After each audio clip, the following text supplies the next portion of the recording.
Hello guys, for today's video, dito ako sa LTO Carmona. Magre-renew ng rehistro ng sasakyan. Yan.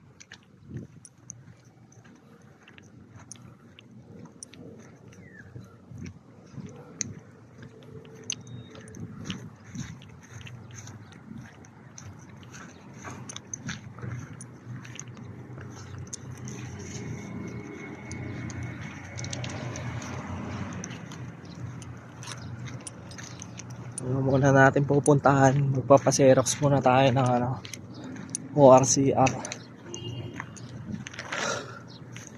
ORCR.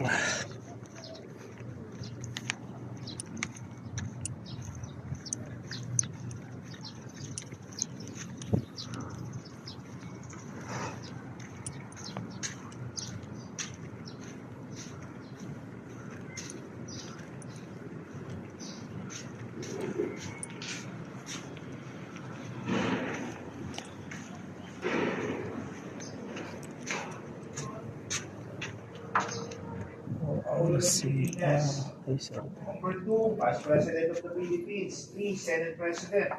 4, Speaker of the House of Representatives. 5, Chief Justice of